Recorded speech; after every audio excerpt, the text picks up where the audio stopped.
yo quisiera hacer unas reflexiones sobre algunos de los temas que planteó la ministra. Aquí las reflexiones que han sido recogidas por la doctora Alicia, que han hecho parte, tranquilo, ahorita todos van a tener la palabra aquí de intervenir, tocan temas de fondo en materia social. ¿Cuál es la idea que nosotros tenemos en el gobierno? Este tiene que ser un país que se caracterice por un gran propósito nacional en materia social, y eso es lo que yo llamo la equidad. Nosotros tenemos que darnos cuenta que la inequidad más grande que tiene Colombia está en la informalidad laboral. Nosotros tenemos 22 millones de personas ocupadas, según la encuesta del DANE, y de los cuales son menos de 8 millones los que están contribuyendo a pensión y salud.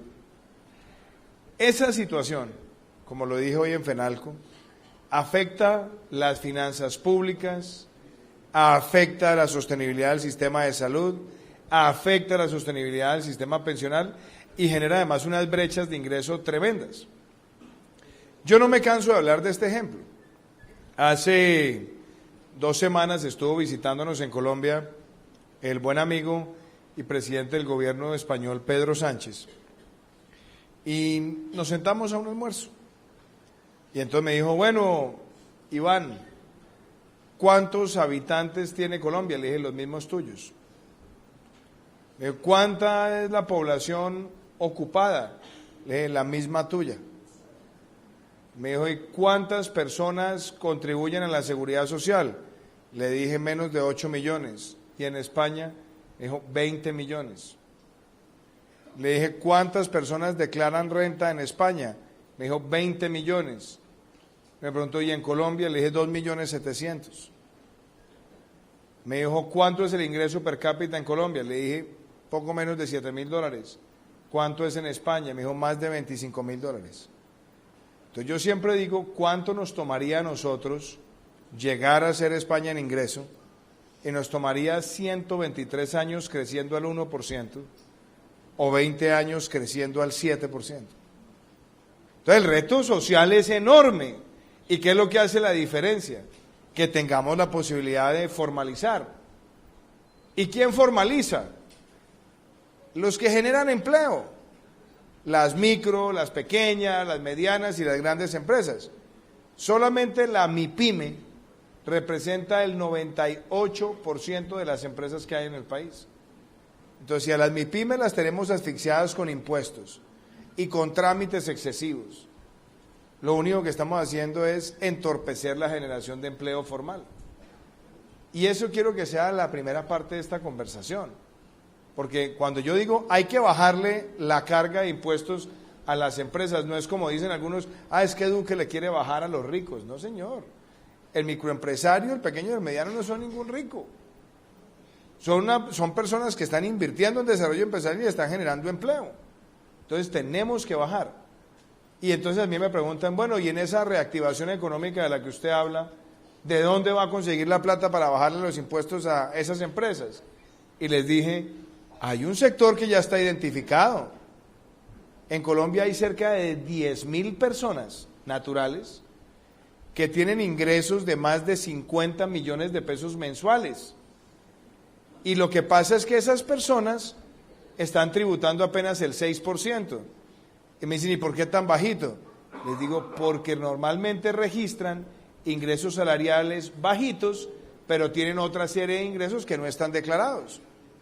Entonces yo no los voy a salir a perseguir ni a intimidarlos, no.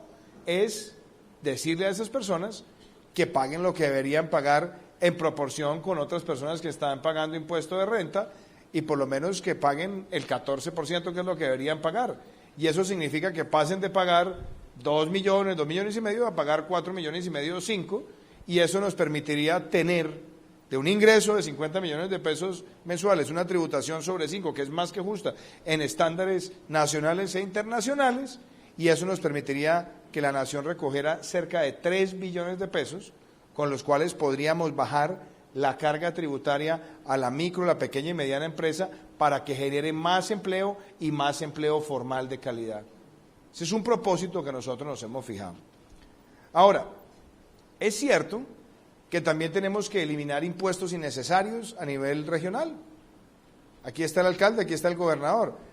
A nivel departamental, gobernador, hay cerca de más o menos unos 15 impuestos, un poquito más, dependiendo del departamento. Pero hay 3 o 4 que generan el 97% del recaudo. ¿Para qué siguen teniendo tantos impuestos? Es mejor alivianar la dispersión y ser más efectivos en el recaudo.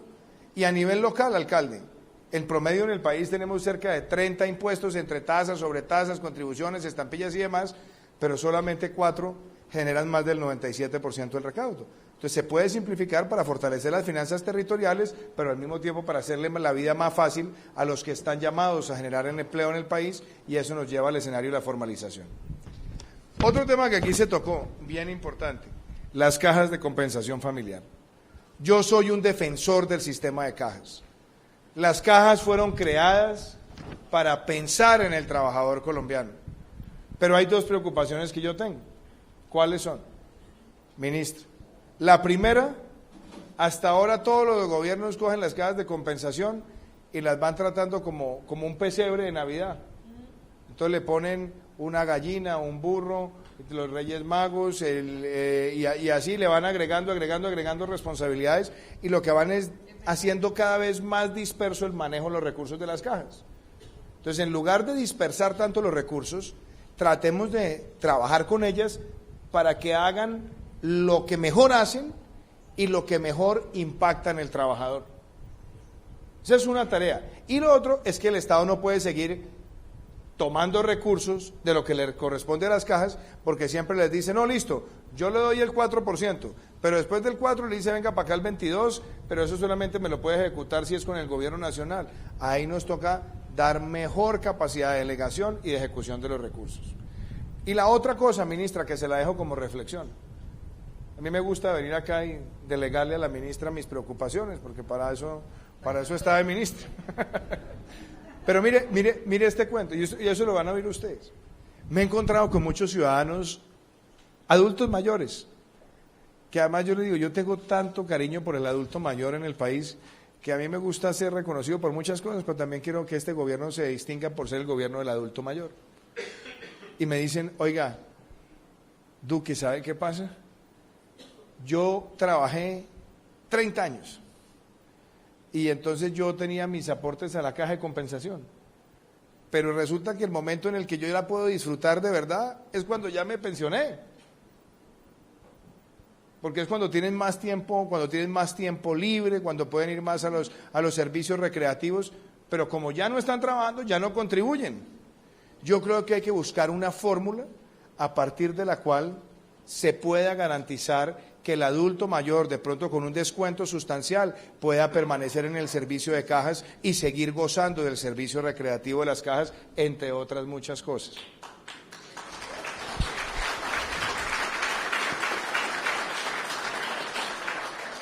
Colombia Mayor. Este es el reto quizás más importante en términos de equidad. Porque les digo, aquí sí que tenemos retos muy grandes de largo plazo. ¿Cuáles son?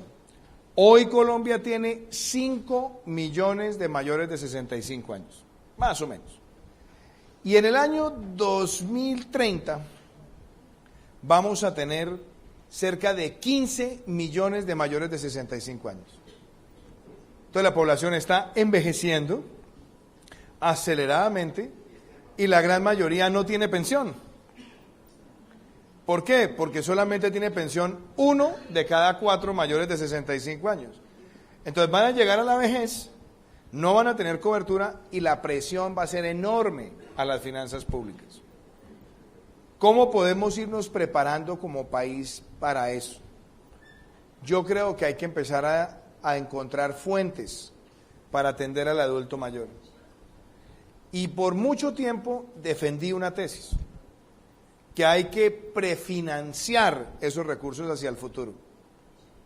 ¿Cómo se podría hacer eso? Y aquí viene una idea que en su momento la presentamos con un proyecto de ley y que yo espero que en estos 4 años podamos ver cómo la revivimos. Por cada niño que nazca, en los niveles 1, 2 y 3 del Sisbén, el Estado debería poder asignar 3 millones de pesos a un fondo que se administra con un criterio de fondo de pensión en cuanto a la rentabilidad, buscando una rentabilidad del 4%, y se va acumulando en el tiempo, de tal manera que cuando el niño llegue a la edad de pensión, si sigue estando por debajo de la línea de pobreza, se le puede garantizar que se le entregará un salario mínimo legal vigente. Y eso lo hacemos prefinanciando, sin tener que hacerle presión al presupuesto, y nos permite a nosotros tener esos recursos listos para el futuro. ¿Cuál sería la mejor fuente? Se lo quiero decir a los señores gobernadores y alcaldes. La mejor fuente para un proyecto de esos deberían ser las regalías. Y estamos hablando de un monto bajo, estamos hablando casi de 300.000 personas año, que equivale a un poco menos de 1 billón de pesos año, y eso nos podría ayudar a tener la cobertura de los beneficios económicos periódicos futuros, pero asegurando un ingreso de un salario mínimo legal vigente. Yo creo que hay que ver cómo se logra una estructuración financiera de esa naturaleza en estos 4 años, pensando en el futuro del país. ¿Qué otra cosa quisiera decir de Colombia Mayor? A mí me dicen muchos de los adultos mayores: hombre, Duque, esto cada 2 meses es muy duro. Tratemos de ver cómo aunque sea el ingreso, lo podamos tener con más frecuencia.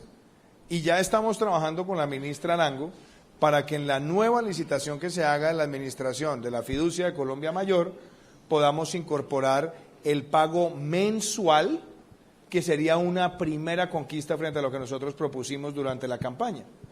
El reto que nos sigue, ¿cuál es? Poder aumentar el monto y aumentar la cobertura. Y eso solamente lo podremos hacer cuando el programa de reactivación económica nos esté produciendo los niveles de crecimiento a los que estamos aspirando. Pero yo quisiera que este gobierno terminara con esos 3 elementos: pago mensual, aumentar el monto y haber logrado una mayor extensión de la cobertura como objetivo de país de aquí al 2022. Colpensiones. Yo soy un defensor de Colpensiones. Colpensiones no puede acabarse. El régimen de prima media debe subsistir. ¿Qué me preocupa a mí del régimen de prima media hoy? Que el Estado se está gastando cerca de 40 billones de pesos al año.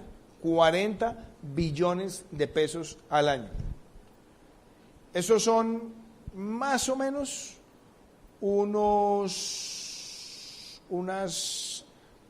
el equivalente a 400.000 viviendas gratis por año.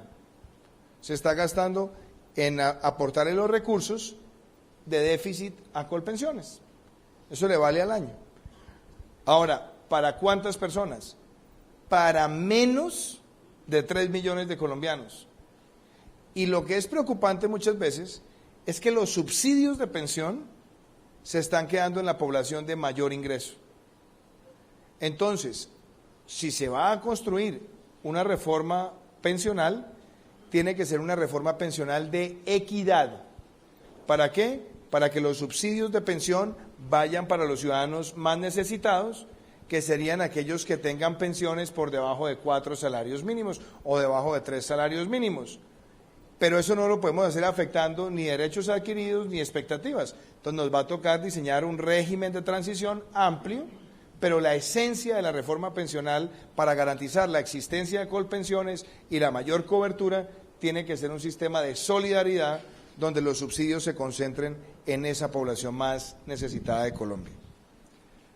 Aquí se tocó el tema de las cooperativas. Esta sí que me fascina a mí, porque soy un creyente del sector cooperativo, pero la mayoría de las cooperativas en Colombia se han quedado en ser cooperativas de financiamiento o de ahorro y vivienda, que no está mal, pero nosotros necesitamos que el modelo cooperativo se pueda extender a más cosas, que se pueda extender al sector agropecuario, que nos permita tener transformación productiva, que esas cooperativas se asocien con desarrollos agroindustriales, que podamos tener cooperativas de enfermeras, que podamos tener cooperativas también en servicios de extensión agrícola, que podamos tener cooperativas en servicios tecnológicos, que las cooperativas se conviertan en un modelo para servicios como los de call center o los de procesamiento de datos o los de manejo de bases de datos relacionales. En fin, hay que estimular el sector cooperativo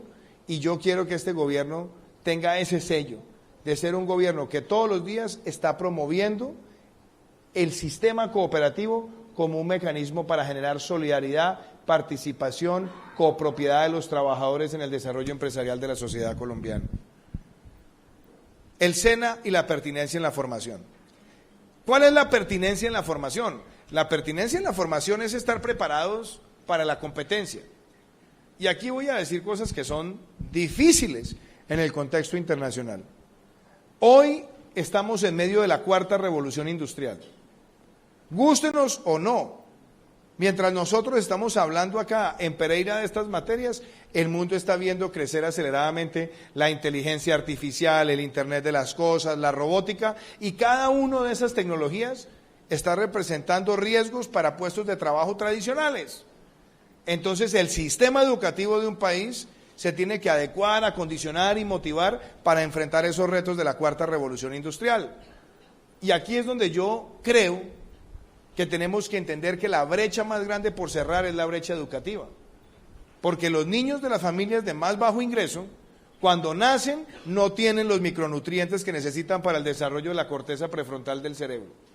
Con dificultad tienen ingreso a un centro de atención integral para la primera infancia. Con dificultad superan la media jornada. Con dificultad terminan el bachillerato y con dificultad entran a la universidad. Y ahí es donde tenemos que cerrar la brecha más grande. ¿Qué estamos pensando nosotros? Que hay que primero redefinir el programa de alimentación escolar para que no se la sigan robando los políticos. Y en ese sentido vamos a lanzar en 2 semanas con el procurador la nueva política de alimentación escolar con la ministra María Victoria Angulo para que aseguremos los recursos y que la alimentación le llegue a los niños más necesitados de Colombia, porque es ahí donde empezamos a cerrar la brecha. 2.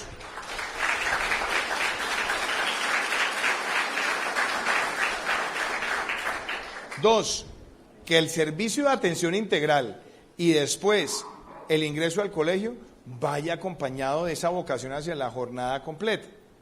Una jornada integral para el estudiante, donde el estudiante adquiera estos conocimientos que se necesitan para sobrevivir en medio de esta competencia. Pero con un elemento adicional, y aquí está el director del SENA. Muchos muchachos empiezan a desertar del bachillerato cuando dicen, ¿yo para qué termino aquí si lo que necesito es un empleo? Entonces hay que buscar que el estudiante se quede motivado. Y ahí es donde los últimos 3 años, 9º, 10º y 11, queremos dar formación para el empleo. Y que podamos hacer pilotajes con ustedes, gobernador y alcalde, para que en esa jornada completa, en los últimos 3 años, demos formación para el empleo con el SENA, y que cuando el muchacho se gradúe tenga en una mano el título de bachiller y en la otra el título de técnico para el empleo para poder aplicar esos conocimientos.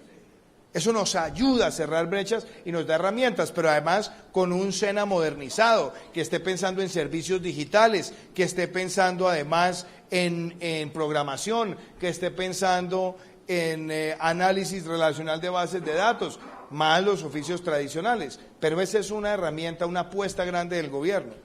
Y después tenemos otra discusión, ¿qué hacemos con la universidad? Y en estos días ha habido mucha confusión, por ejemplo, frente a la decisión del programa Serpi lo Paga. ¿Cuál es la reflexión nuestra? Primero, a todos los muchachos que ya están en el programa Serpi lo Paga, se les va a cubrir todo el programa académico hasta que terminen el ciclo en el cual están, para que no haya ningún muchacho que esté en Serpi lo Paga que pierda el financiamiento. No, lo van a tener, pero sí tenemos que darnos cuenta. Serpi lo Paga nos cuesta casi 800.000 millones y nos da una cobertura de cerca de 40.000 estudiantes, un poquito más. Lo que debemos buscar es transformar el programa, un programa que parte del principio que todos los jóvenes son pilos, pero tenemos que mejorar tener una mayor cobertura y utilizar mejor los recursos. ¿Qué queremos allí? Darle más recursos a la universidad pública, pero también empezar a abrir la gratuidad con mayor aceleración para los jóvenes más necesitados de Colombia y tener una mejor cobertura universitaria para esa población.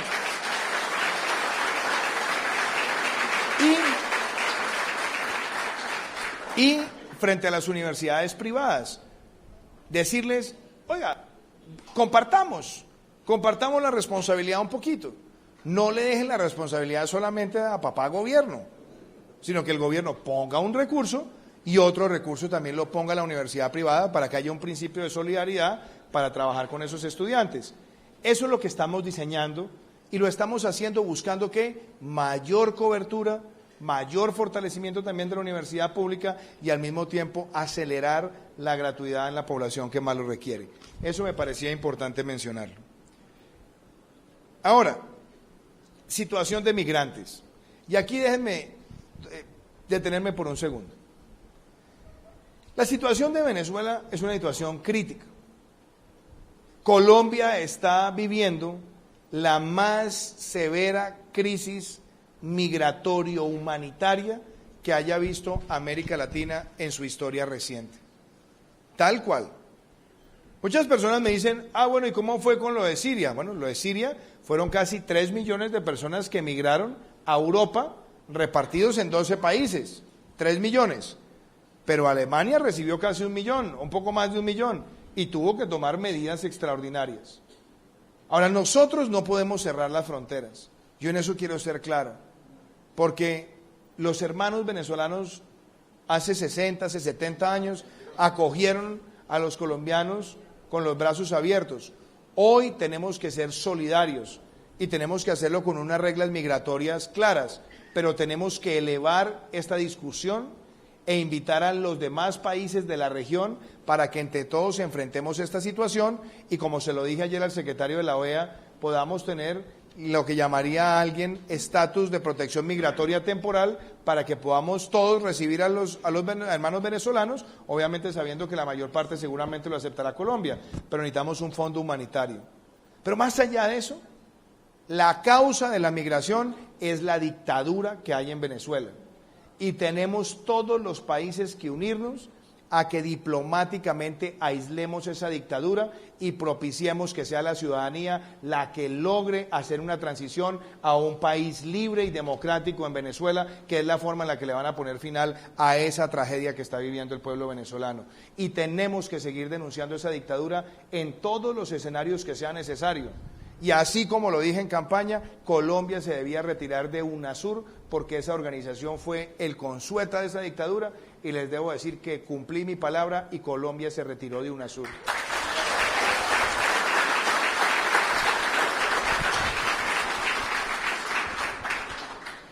Y aquí hablaron de la erradicación del trabajo infantil, firmes con eso. El trabajo infantil tenemos que acabarlo. Y tenemos que también ser claros en esto. Colombia es un país donde siempre se discuten los derechos y se reclaman derechos, y está bien, los derechos son para reclamarlos, pero también necesitamos hacer lo propio con los deberes. Si queremos tener un verdadero contrato social, tiene que ser derechos y deberes. Y yo creo mucho en la fraternidad, y creo en la fraternidad de la relación de empleadores y trabajadores. Y desde luego hay que ser implacables cuando se abusan de los derechos de los trabajadores. Pero al mismo tiempo también es necesario que los trabajadores sean conscientes de los deberes que le asisten para que pueda haber un verdadero entorno donde el emprendimiento y el trabajo generan prosperidad. Ese principio me parece que es central en cualquier política laboral. Y hay una cosa que con esto cierro. Siendo senador de la República, la última ley que logré sacar es la ley de las empresas BIC, empresas de beneficio e interés colectivo. Son empresas que no están pensando solamente en la utilidad financiera, sino en el impacto social de la empresa. Son empresas que reparten utilidades con sus trabajadores. Son empresas que tienen trabajadores en las juntas directivas. Son empresas que reducen la brecha salarial entre el salario más alto y el trabajo más bajo en el escalafón jerárquico de las empresas. Son empresas que propician la capacitación. Ese tipo de empresas son el nuevo emprendimiento social que genera ese lindo balance entre empleadores y trabajadores. Y por último, yo no puedo dejar de venir aquí a la Perla del Otún, saludar a todas las mujeres bellas que están hoy acá y decirles esto. Creo tanto en los derechos laborales que una de las conquistas de las que me siento más orgulloso como senador fue cuando logramos sacar la ampliación de la licencia de maternidad de 14 a 18 semanas, reivindicando el papel de la mujer. Entonces, cierro con esto, querida ministra, refiriéndome a estos temas. La felicito por estos diálogos sociales donde hablamos de la política laboral son importantísimos, nos permiten a todos reflexionar. Yo creo que cuando hay un diálogo social sincero, basado en resultados, lo que logramos es que la protesta no sea la primera opción. La protesta es un derecho, siempre y cuando se haga pacíficamente y con apego a la ley. Pero si hacemos un buen diálogo social y construimos confianza y determinamos un plan de acción, la protesta social no se convierte en la primera opción para que el Estado reaccione a los pedidos de la ciudadanía. Muchísimas gracias, querida ministra.